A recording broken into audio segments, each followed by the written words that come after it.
મારે મૂળભૂત વાત તો તણાવ મુક્ત જીવન ઉપર કરવાની છે. આપણે જે વ્યક્તિ સાથે સંબંધ બાંધવો હોય, એ વ્યક્તિ આપણી સાથે સંબંધ બાંધવા ઈચ્છતી ન હોય, એટલે સ્ટ્રેસ. આ તમે યુવાનો હસ્યા ને છેલ્લી બાબત ઉપર હસી ગયા, બરાબર ને?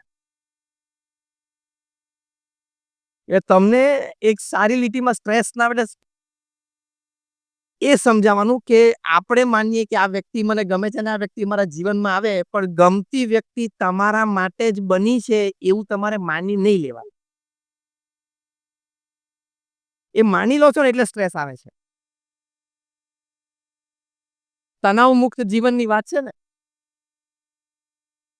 Whatever I like is made for me, it's wrong.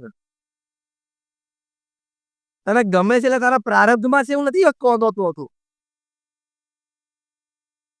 એમ તો ઘણા બધાને થવું હોય છે કે મને ગૂગલ ના સીઈઓ થવું છે, માઇક્રોસોફ્ટ ના સીઈઓ. ગમે તો બધાને છે, પણ હવે તારા પ્રારબ્ધમાં નથી. તેવો કદાચ પુરુષાર્થ નથી કર્યો, વોટેવર. એટલે આવી બધી જગ્યાએથી તણાવ આવે છે. પણ બહુ જ પ્રેક્ટિકલ સ્ટેપ તમને કહું કે તણાવને મેનેજ કેવી રીતે કરો. ફરી વખત, સ્ટ્રેસ ઇઝ ઇનેવિટેબલ, આવશે તો ખરો જ તણાવ. સંબંધોમાંથી આવશે, કાર્યમાંથી આવશે, અને ત્રીજી આપણા સ્વભાવ પ્રકૃતિમાંથી આવશે. હવે એને મેનેજ કેવી રીતે કરવું એ સમજવાનું છે. સી યુ કાન stop the rain, you have to use the umbrella. તમે વરસાદ નહીં રોકી શકો, પણ તમારે છત્રી અને રેનકોટનો ઉપયોગ કરતા શીખી જવાનો. એમ તણાવ રોકી નહીં શકો, તમારે એને મેનેજ કરતા શીખી જવાનો. તો પહેલો પ્રેક્ટિકલ સ્ટેપ શું છે? જ્યારે સ્ટુડન્ટ્સ બેઠા છે ને, આપણે છેલ્લા કંઈક 5 રાઉન્ડ પૂરા થાય એવું મને વાઇસ ચાન્સલરશ્રીએ કહ્યું. નિરંજનભાઈ કે લોકોના ક્વિઝ, ઓનલાઈન ક્વિઝ કોમ્પિટિશન ને પછી ગ્રેન્ડ ફાઇનલ એનો કાર્યક્રમ છે. તો તણાવની દ્રષ્ટિએ યુવાઓ માટે પહેલો પ્રેક્ટિકલ સ્ટેપ છે પ્રિપેર વેલ. તૈયારી સારી કરે. અત્યારે યુવા અવસ્થા છે, તમારી પાસે સમય છે, તો કોઈ પણ કાર્ય કરવાનું હોય, કોઈ પણ જગ્યાએ પરફોર્મ કરવાનું, તો તમારે પ્રિપેર સારું કરવું પડે, પુરુષાર્થ કરવો પડે. તો તમે સ્ટ્રેસને મેનેજ કેવી રીતે કરી શકશો? તમે સારું પરિણામ લાવવાની શક્યતા વધારી શકશો, સંતોષકારક પરિણામ લાવવાની શક્યતા વધારી શકશો. અને જ્યારે સંતોષકારક પરિણામ આવે ત્યારે આપણને સ્ટ્રેસ ઓછો આવે અથવા ન આવે. તો પહેલો પ્રેક્ટિકલ છે પ્રિપેર વેલ. હંમેશા સારું હોમવર્ક કરો. અને વિધાઉટ પ્રેપરેશન નોબડી પરફોર્મ્સ. કોઈ પરફોર્મ ના કરી શકે. સચિન તેંડુલકર આટલા God gifted cricketer, God of cricket કહેવાય, અને કેટલી આવડત એમનામાં, તો પણ કેટલું પ્રેપરેશન કરતા હતા. આજે વિરાટ કોહલી એની ફિટનેસ માટે રોજના 2 કલાક કાઢે છે. અને તું એમ કે આમ લગભગ તો આ 2 ચેપ્ટરમાંથી તો છેલ્લા 3 વર્ષમાં ક્વેશ્ચન પેપરમાં કંઈ પૂછાણું નથી ને નહીં પૂછાય આ વખતે. હું પ્રેક્ટિકલ બોલું છું ને એટલે આ બધાને ખબર પડી જાય તરત કે છેલ્લા 3 વર્ષના પેપરમાં રિફર કે લગભગ આ 2 ચેપ્ટર્સમાંથી કંઈ પૂછાણું નથી, એટલે લગભગ આ વખતે તો નહીં આવે. અને જ્યારે લગભગ નહીં આવે એવું થાય ને, એ વખતે જ એમાંથી આવે છે. એમ આઈ રાઈટ ઓર રોંગ? અને પછી પ્રશ્ન શરૂ થાય. એટલે પ્રિપેર વેલ. સચિન તેંડુલકર આટલા ગોડ ગિફ્ટેડ ક્રિકેટર, એ રિટાયર થયા ત્યારે એમની માટે તમે અભિપ્રાયો સાંભળો. એડમ ગિલક્રિસ્ટે કીધું કે I have seen God, he bats at number 4 in India. મેં ભગવાનને જોયા છે, 4થા નંબર ઉપર બેટ કરે છે ઇન્ડિયામાં. પાકિસ્તાનના આટલા મોટા પેસ બોલર વકાર યુનુસ, એને પૂછ્યું કે describe Sachin in one line, સચિનનું એક વાક્યમાં વર્ણન કરો. એને એક વાક્યમાં જે વર્ણન કર્યું છે એ કે Sachin can play a glance to a pace bowler with a walking stick. સચિનના હાથમાં બેટ નહીં આપવાનું. પેલો ગરડો માણસ લાકડી લઈને ચાલે ને, લાકડી આપવાની. અને મારા જેવો પેસ બોલર સ્વિંગિંગ ડિલિવરીઝ નાખે ને 140 કિલોમીટરે, તો લેગ ગ્લાન્સ એ લાકડીથી મારી શકે. એટલું એનું જજમેન્ટ અને પરફેક્શન. એ સચિન તેંડુલકરને પૂછ્યું કે 20 વર્ષથી તમારી આંતરરાષ્ટ્રીય કારકિર્દી પછી તમે તમારી સફળતાનું રહસ્ય બતાવો. Times of India special copy તૈયાર કરેલી પૂરતી. સચિન બોલ્યા, રહસ્ય એટલું જ, રોજ સવારે 6 વાગે નેટ ઉપર જઈને 500 ડિલિવરી ફેસ કરવાની. પત્રકાર હોશિયાર હતા. તરત પ્રશ્ન પૂછ્યો કે તમે સારા ફોર્મમાં હોય ને આગલા દિવસે સેન્ચુરી કરી હોય તો? સચિન બોલ્યા, તો પણ સવારે 6 વાગે ઉઠીને 500 ડિલિવરી ફેસ કરવાની. પત્રકાર હોશિયાર હતા. આમાંથી ત્રીજો પ્રશ્ન પૂછ્યો, પણ તમે આગલા દિવસે નોટ આઉટ હો પાછું 9 વાગે રમવા જવાનું હોય તો? સચિને ત્રીજી વખત પણ એ જ જવાબ આપ્યો, તો પણ સવારે 6 વાગે ઉઠીને 500 બોલ ફેસ કરવાના. ચોથો પ્રશ્ન પૂછ્યો કે તમે સેન્ચુરી કરી હોય આગલા દિવસે અને તમે બધા ન્યૂઝપેપરમાં તમારો નામ ફોટોગ્રાફ આવ્યા હોય, તમને ખબર હોય આવવાના જ હોય, તો તમારું મન લલચાઈ ના જાય કે કયા ન્યૂઝપેપરમાં કયો ફોટોગ્રાફ છપાણો છે અને કઈ ફોટો લાઈન લખી છે? સચિન બોલ્યા, એ પણ 500 ડિલિવરી ફેસ કર્યા વગર પછી જ જોવાનું. પ્રિપેર વેલ. તમે સારું પ્રિપેર કરો તો સ્ટ્રેસને ઘણો બચાવી શકો છો તમે. સચિન જેવી વ્યક્તિ આટલી પ્રિપેર કરતી હોય તો તમે લોકો કેમ મહેનત ના કરી શકો? તમે લોકો કેમ ટેકન ફોર ગ્રાન્ટેડ? ક્યાં ન થાય? Prepare well, then you can perform વેલ. તો પ્રિપેર વેલ અને પરફોર્મ વેલ હશે તો તમે થોડુંક પણ સંતોષકારક પરિણામ લાવશો ને તો સ્ટ્રેસને ઓછો લાવી શકશો જીવનમાં ને આવશે તો મેનેજ કરી શકશો. એટલે પ્રિપેર વેલ એન્ડ પરફોર્મ વેલ. બીજું બહુ સરસ વાત ભાગ્યેશભાઈએ કરી, જે મને પણ એ વિષય અથવા તો એ પેટા વિષય અત્યંત પ્રિય છે. કર્મણ્યવાધિકારસ્તે મા ફલેષુ કદાચન. પ્રમુખ સ્વામી મહારાજના જીવનમાં મેં આ સિદ્ધાંત સિદ્ધ જોયો છે ને, એટલે આટલી મોટી સંસ્થા ચલાવવા પછી પણ એમના જીવનમાં તણાવ નહોતો. પ્રમુખ સ્વામી મહારાજે જે આ બીએપીએસ સંસ્થા વિશ્વવ્યાપી બનાવી, આજે આપણે એક સેન્ટરનું ઉદ્ઘાટન કર્યું. પ્રમુખ સ્વામી મહારાજે એમના જીવનકાળ દરમિયાન 45 વર્ષમાં 1300 સંસ્થાઓ ઊભી કરી.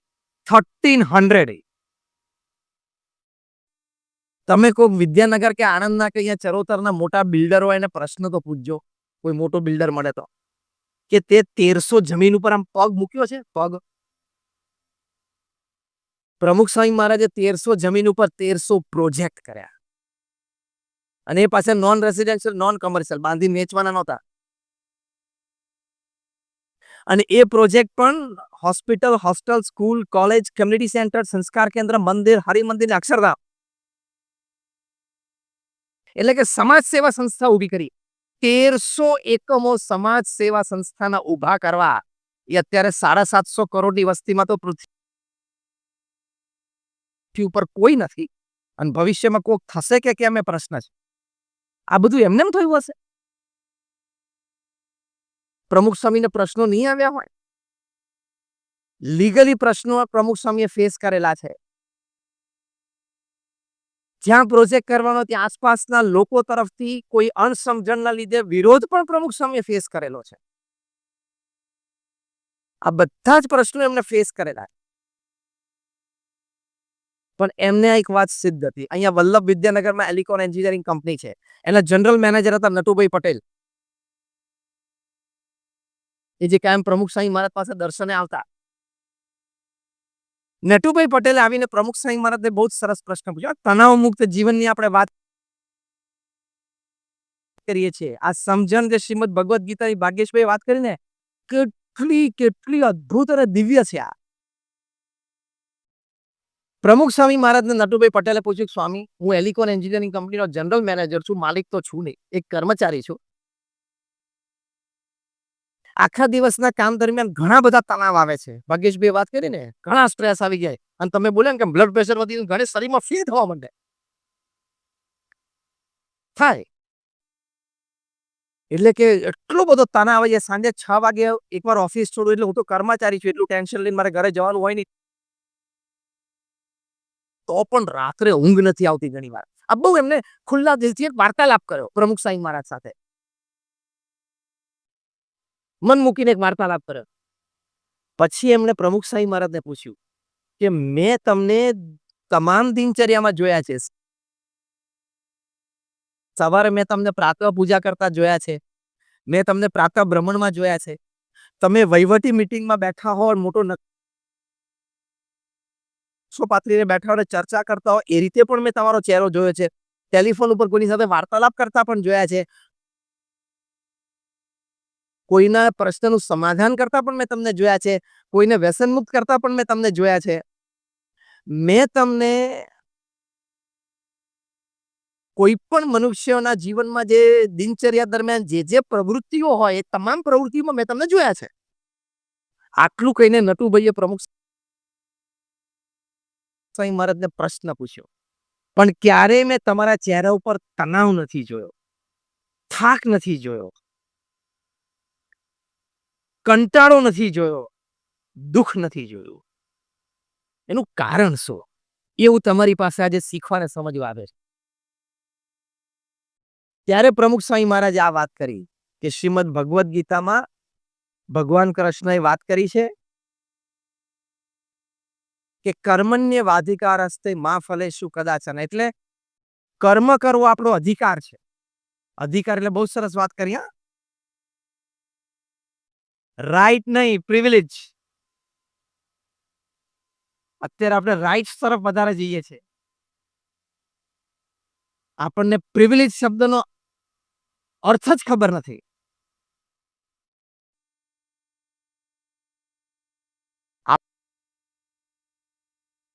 આપણે આપણું કાર્ય કરવું એ આપણો અધિકાર છે, અને સારામાં સારા રિસોર્સિસ લગાડીને આપણે આપણું કાર્ય કરવું. જે કંઈ ભગવાન આપણને બુદ્ધિ, શક્તિ, આવડત, હોશિયારી, પ્લેટફોર્મ,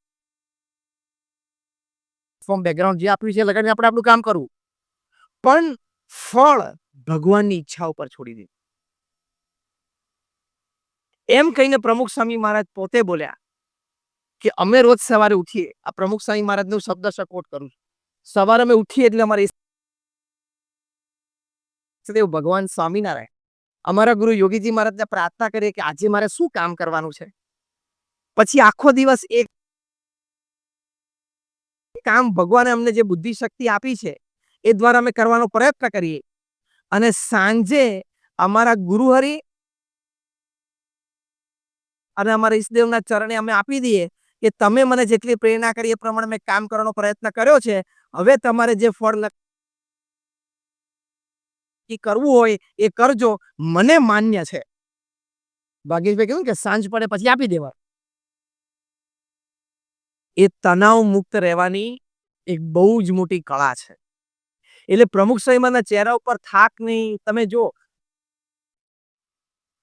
જ્યારે 1992માં ગાંધીનગરમાં અક્ષરધામ બંધાતું હતું, એ વખતે મલ્ટીમીડિયા શો, પહેલી વખત ભારતમાં મલ્ટીમીડિયા શો 14 સ્ક્રીન ઉપર એક સાથે પ્રેઝન્ટેશન ચાલતું હોય. એ પ્રોફેસર ઝેરોસ્લાવ ફ્રિચ, જે ઝેકોસ્લોવાકિયાના હતા, ઇલેક્ટ્રોનિક સાયન્ટિસ્ટ હતા, એમને આ ડિઝાઇન કરેલો. એની માટે એમને પ્રમુખ સ્વામી મહારાજની દિનચર્યા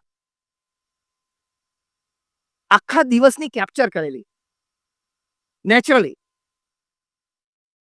પછી એ ઝેકોસ્લોવાકિયા ગયા, લગભગ 1400 થી પણ વધારે સ્લાઇડ્સ એમણે બનાવેલી, કારણ કે પ્રમુખ સ્વામી મહારાજની આખી દિનચર્યા મૂકવાની હતી. ત્યાં જઈને પછી તો એમને તો 40 થી 50 જ સ્લાઇડ જોતી હતી.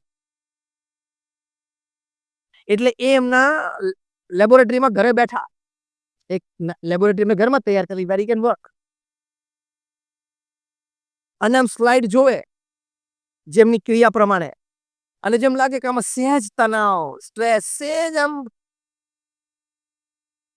થાક, સહેજ આમ વિંકલ, સહેજ આમ અણગમો, સહેજ આમ દુઃખ ચહેરા ઉપર, આંખમાં ક્યાંક દેખાય છે, એટલે સ્લાઇડ સીધી ગાર્બેજમાં નાખી દેવાય, સીધી જ ગાર્બેજમાં નાખી દેવાય. એમની પ્રક્રિયા હતી. 1400 સ્લાઇડ જે નેચરલ ફોટોગ્રાફ્સ પ્રમુખ સ્વામી મહારાજના હતા, હરતા મળતા, ભગવાનના દર્શન કરતા, જમતા, વાતો કરતા, ફોન ઉપર 1400 સ્લાઇડમાંથી પ્રોફેસર ફ્રીજ એક પણ સ્લાઇડ ડસ્ટબિનમાં નાખી ના શક્યા. એક પણ ચહેરા ઉપર તણાવ નહીં. પછી એમણે વાત કરી કે ઈરાનના શાહ ઓફ ઈરાન માટે મેં આ શો બનાવ્યો. મારે રીશૂટ કરવું પડ્યું. ભાઈ તમારી 1000 સ્લાઇડમાં બધી જગ્યાએ તણાવ દેખાય. એમને અમેરિકાના એક બહુ જ મોટા પ્રેસિડેન્ટ છે, હયાત છે એટલે હું નામ નથી આપતો. એમની માટે પણ એમને આખો સ્લાઇડ શો તૈયાર કરેલો. એમાં પણ રીશૂટ કરવું પડ્યું. અને અહીંયા આવીને એને મૂંઝવણ કરી કે હવે 1400 માંથી કહી દો, એટલે રેન્ડમલી અમને 40-50 પકડીને ગાંધીનગરમાં અક્ષરધામમાં મલ્ટીમીડિયા શો બનાવેલો. કેમ પ્રમુખ સ્વામી મહારાજનો તણાવ મુક્ત કુદરતી કોઈ પણ ક્રિયામાં તમે જુઓ, કોઈ પણ પ્રસંગે જો ને ચહેરા ઉપર પ્રસન્નતા હતી.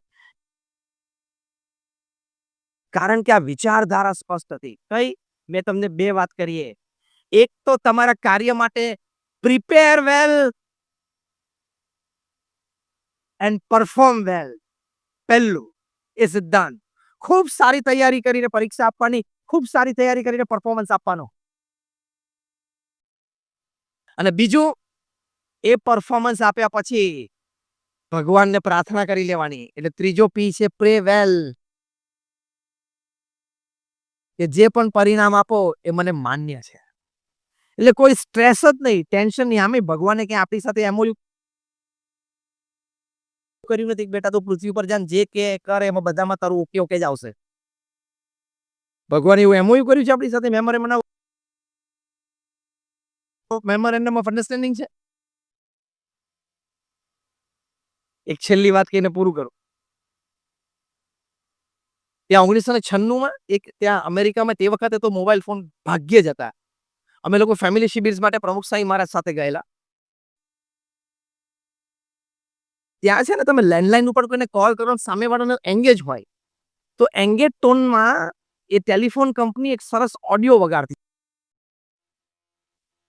એ મને બહુ સ્પર્શી ગઈ, એટલે યાદ રહી ગઈ. એ ઓડિયો એવી હતી, એ વખતે અમેરિકામાં ગિફ્ટ બોક્સ બનાવતા એક કંપની બનાવતી હતી. ચોકલેટના ગિફ્ટ બોક્સ, જેને ઢાંકણું ના હોય. આ બહુ સમજે જેવી વાત છે. ગિફ્ટ બોક્સ છે, અંદર બધી ચોકલેટ છે, પણ એ ઢાંકણું નહીં. તમે બોક્સ ખોલી ના શકો. એક નાનું કાણું ઉપરથી તમારે પાડવાનું. અને કાણામાં ધારો કે તમે, એ બાળકો માટેની ગિફ્ટ હતી. નાનો બાળક બીજા એના મિત્રને બર્થડે ગિફ્ટ આપે, આ ચોકલેટ બોક્સ આપે, એટલે પેલું કાણું પાડી અને રોજ એને મહેનત કરીને એની બાળકની આંગળી જાય એટલી જગ્યા કાણામાં તમારી મારી ના જાય. પાછી રાત્રે આપણે ચોકલેટ ખાઈ લઈએ, એટલે બાળકની આંગળી અંદર જાય અને થોડીક એને મહેનત કરવી પડે ચોકલેટ બહાર કાઢવામાં. બહુ સારો મેસેજ હતો આ બોક્સમાં. એ આંગળી નાખી મહેનત કરીને માંડ એક ચોકલેટ બહાર કાઢે. આની ઉપરથી આ ઓડિયો કસેટ વાગતી હતી એ વખતે એંગેજ ટોનમાં. બહુ સરસ હતી. Life is a box of chocolates. જીવન શું છે? ચોકલેટનું બોક્સ. It doesn't have a lid. એટલે ઢાંકણું નથી. એટલે શું? તમે તમારું જીવન એક સમય આખું જોઈ શકતા નથી કે 2 વર્ષ પછી મારે શું થવાનું છે, 4 વર્ષ પછી મારા જીવનમાં શું થવાનું છે. એ બોક્સને ચોકલેટના બોક્સ જેમ ઢાંકણું હતું, એમ જીવનને પણ ઢાંકણું. એટલે it doesn't have a lid. ત્રીજું વાક્ય હતું, you have to create a hole and put an effort to get one every day. તમારે રોજ પુરુષાર્થ કરવો પડશે એક ચોકલેટ ખાવા માટે. ત્યાં સુધી તો આપણને ચલો વાંધો નથી, પણ ચોથું વાક્ય અદ્ભુત હતું. આ તણાવ મુક્ત જીવન માટેની જે આપણે વાત છે ને, એ સંબંધની વાત કરું છું. When you put your finger inside and get one chocolate, it can be square, it can be round, it can be rectangle. It may be red, it may be blue, it may be yellow, it may be green. It may be with wrapper, it may be without wrapper. A chocolate કઈ પણ હોઈ શકે, ગોળ, લંબગોળ, ચોરસ, ખાટી, મીઠી, પીળી, ગમે તે હોઈ શકે. જે તમારા હાથમાં આવે, કારણ કે તમારે તો મહેનત કે અંદર તો અંધારું જ છે, ખેંચવીને બહાર કાઢવાની છે. અને અંતે લખેલું એ વાક્યમાં, but which ever chocolate you get, eat it and enjoy it. જીવનમાં જે ચોકલેટ જે સમયે મળે ને, ખાઈને આનંદ કરવાનો કે મને આ ચોકલેટ કેમ ના મળી. એ વિચારથી જ તણાવ આવે છે.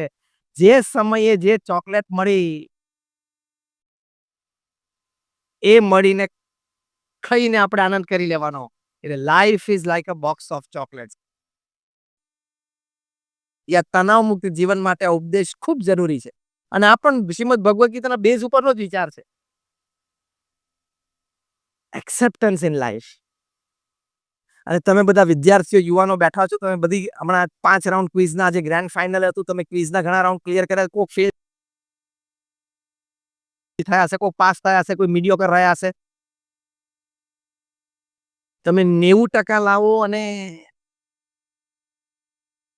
તમે સારા એન્જિનિયર, ડોક્ટર બનો તો જ તમને સારી જોબ મળે અને પૈસા કમાઈ શકશો અને સમાજમાં પ્રતિષ્ઠા મેળવી શકશો એવું નથી. એટલે એની ચિંતા નહીં કરવાની. તમે હુ યુ આર એ જાણીને તમે તમારી જાતને ખીલવશો ને, આખી સિલિકોન વેલી, વલ્લભ વિદ્યાનગર કે MS યુનિવર્સિટીમાંથી બધા જે એન્જિનિયર થાય છે ને, computer engineer, electronics engineer, IT, એ બધાને સિલિકોન વેલી જવું હોય છે. સેન હોઝે જાય છે, કેલિફોર્નિયા જાય છે, ત્યાં ડોલરમાં $50,000, $70,000, $1,00,000 પગાર. પણ તમને ખબર છે એ લોકોને પગાર હાથમાં આપે છે કોણ? એ બીકોમ થયેલો સ્માર્ટ વ્હાઇટ અમેરિકન મેનેજર. અને અહીંયા ક્યાં ફાવે કે મેં SP યુનિવર્સિટીમાંથી કમ્પેરિઝન કર્યું, મને સેન હોઝેમાં જોબ મળી અને $1,00,000 જોબ છે, પણ તને હાથમાં પગાર જે આપે છે ને એ બીકોમ થયેલો છે, વ્હાઇટ અમેરિકન મેનેજર છે.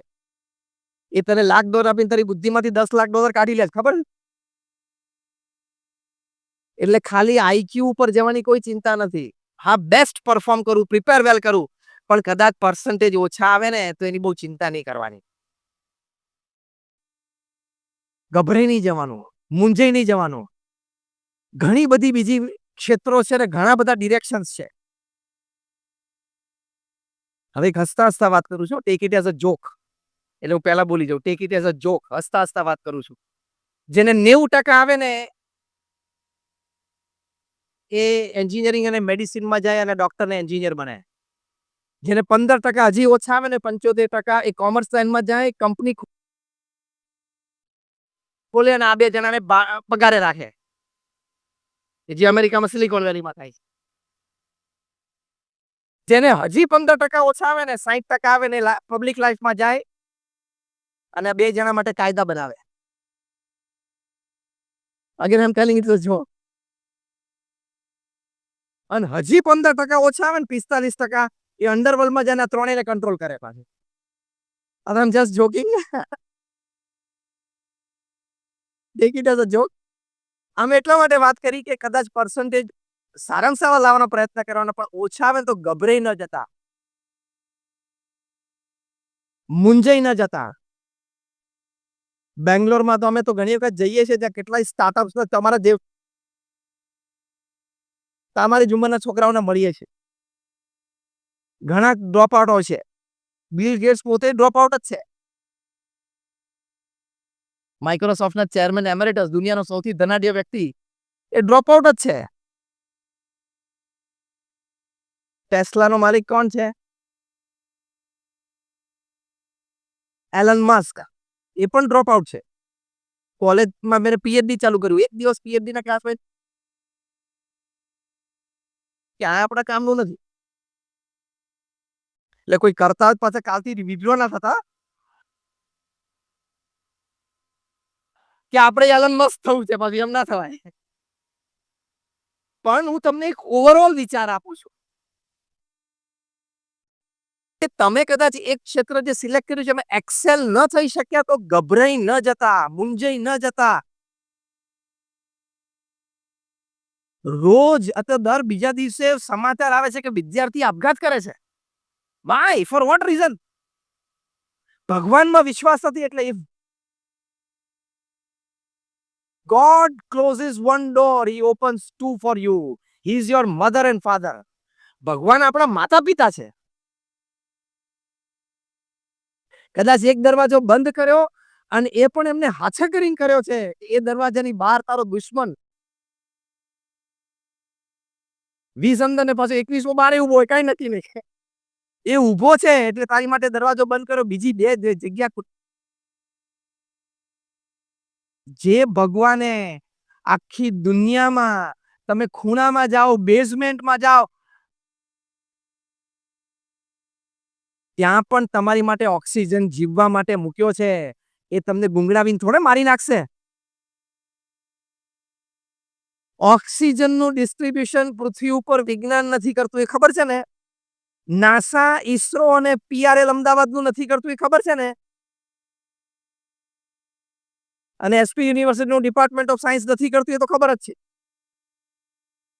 ઓક્સિજનનું ડિસ્ટ્રીબ્યુશન 750 કરોડ માટે પૃથ્વી ઉપર વિજ્ઞાન નથી કરતું, એ ભગવાને સિસ્ટમ ગોઠવી છે. તોય કોઈની ફરિયાદ નથી કે ન્યુઝીલેન્ડમાં ઓકલેન્ડથી 100 કિલોમીટર પેલી બાજુ જાવ ત્યાં ઓક્સિજન થોડોક ઓછો છે, અને આ બાજુ લેટિન અમેરિકામાં એમેઝોન નદીના કિનારે ગયો તો ત્યાં ઓક્સિજન વધારે છે. જેને 750 કરોડ રાત્રે આપણે સુઈ જઈએ, આપણને ભાન નથી હતું, તોય ઓક્સિજનનો પ્રવાહ ચાલુ રાખે. એને તારા કારકિર્દીની ચિંતા નથી છે, પણ તું એને શરણે નથી ગયો. એટલે શ્રીમદ ભગવદ ગીતામાં ભગવાન કૃષ્ણએ કહ્યું, મન મના ભવ. બરાબર છે ને ભાગ્યેશભાઈ? તું મન મારામાં રાખ તો તારે કોઈ સ્ટ્રેસ જ નથી. મન મના ભવ, તું મારામાં મન રાખ. તરત શોકમ આત્મવેદ લખ્યું છે. શોક એટલે આ જ સ્ટ્રેસ.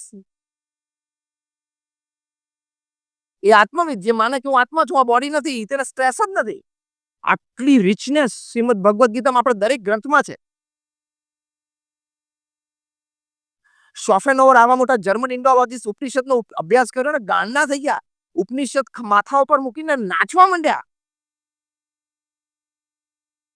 અને લખ્યું કે ઉપનિષદ has been the solace of my life and will remain the solace of my death. અહીંથી મને બધું મળી ગયું. એ આ NEP માં છે, એ આ ઇન્ડિયન નોલેજ સિસ્ટમ સેન્ટરમાં છે કે જીવનમાં મૂલ્યનિષ્ઠ જીવન બનાવવા માટે, જ્ઞાનમય જીવન બનાવવા માટે, ભક્તિમય જીવન બનાવવા માટે, ધર્મમય જીવન બનાવવા માટે આ IKS એટલે ઇન્ડિયન નોલેજ સિસ્ટમ આજના સેન્ટરનું ઉદ્ઘાટન છે. Modern education is bread and butter. પણ તમે એકલી બ્રેડ એન્ડ બટર ના કહી શકો, જોડે એને ધક્કો મારવા માટે એક પીણું જોઈએ, નહીં તો ગળામાં ડૂચાન જેમ ભરાઈ જાય. એ IKS છે, અંદર પહોંચાડશે અને પચાવશે સારી રીતે. એટલે તણાવ મુક્ત રહેવા માટે prepare well, perform well and pray well. આ પહેલો સિદ્ધાંત. અને બીજો સિદ્ધાંત, આપણે આપણું કર્મ બેસ્ટ નોલેજ પ્રમાણે કરવું, પછી ભગવાનની ઈચ્છા ઉપર છોડી દેવું. તો પ્રમુખ સ્વામી મહારાજે આટલી મોટી સંસ્થા ચલાવી. આજે મહંત સ્વામી મહારાજ 90 વર્ષની ઉંમરે આ BAPS સંસ્થાનું વહન કરે છે. વહીવટી પ્રમુખ પણ છે અને આધ્યાત્મિક ગુરુ છે. 26 વર્ષ પહેલા એમનું બાયપાસ થયેલું છે. 90 વર્ષની ઉંમરે તમને અહીંયા એક સેન્ટરના ડિરેક્ટર હોય તો એ સવારથી કેટલો તણાવ રહે છે, જવાબદારી. 1300 સેન્ટરના પ્રમુખ છે અત્યારે મહંત સ્વામી મહારાજ. 90 વર્ષની ઉંમરે રોજ 3.5 થી 4 કલાક વહીવટી મીટિંગ, કાં તો પ્રત્યક્ષ કાં તો વિડીયો કોન્ફરન્સિંગ. રોજના 35 થી 50 ઇનકમિંગ આઉટગોઈંગ ફોન કોલ, રોજના 70 થી 80 પત્રો, 90-100 પત્રોનો જવાબ અને રિસ્પોન્સિબલ આન્સરિંગ. અને છતાં તમે baps.org ઉપર અમારી વેબસાઇટ ઉપર મહંત સ્વામી મહારાજનો ડેઈલી અપડેટ તમે જોજો. ચહેરા ઉપર જે સ્ફૂર્તિ, જે આનંદ, જે તેજસ્વીતા, એમને જોઈને આપણું મૂડ સ્વિંગ થવા માંડે. આ પ્રમુખ શાહી શતાબ્દી મહોત્સવમાં 1 મહિના સુધી જેટલા મહેમાનો આવ્યા ને બધાય મહંત સ્વામી મહારાજની આંખો અને ચહેરા ઉપર જે સ્ફૂર્તિ, તેજ, આનંદ, દિવ્યતા, એના જ બે મોઢે વખાણ કર્યા છે. કેમ? એમના અંતરમાં આ વાતો બહુ દ્રઢ છે. એટલે let us take pride in India. આપણે ભારતીય છે એનું આપણે ગૌરવ રાખવાનું